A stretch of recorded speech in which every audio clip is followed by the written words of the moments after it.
یمن میں دو پہاڑیوں کے درمیان معارب نامی شہر میں قوم سبا آباد تھی۔ یہاں کے بادشاہوں نے ان دونوں پہاڑوں کے درمیان ایک نہایت مضبوط بند یعنی ڈیم بنوایا تھا جو سد معارب کے نام سے مشہور تھا۔ یہ بند شمال و جنوب دونوں طرف کے پہاڑوں سے آنے والے پانی کو روکے رکھتا تھا۔ اس پانی کی وجہ سے ان کے دارالحکومت شہر معارب کے دونوں جانب تقریباً 300 مربع میل تک خوبصورت باغات، ہری بھری کھیتیاں، قدم قدم پر خوشبودار پھول اور عمدہ عمدہ میووں کے درخت لگے ہوئے تھے۔ قوم سبا ایک زمانے تک اللہ کے احکام پر عمل کرتی رہی، مگر پھر وہ ان نعمتوں میں پڑ کر ایک اللہ کو بھول گئی اور کفر و نافرمانی میں مبتلا ہو گئی۔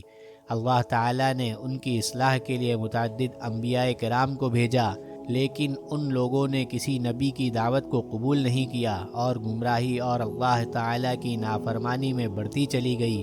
بالآخر اللہ تعالیٰ نے ان لوگوں پر عذاب نازل کیا اور جس مضبوط بند یعنی ڈیم پر انہیں بڑا ناز تھا اس کو توڑ کر پورے شہر، باغات اور کھیتیوں کو برباد کر دیا۔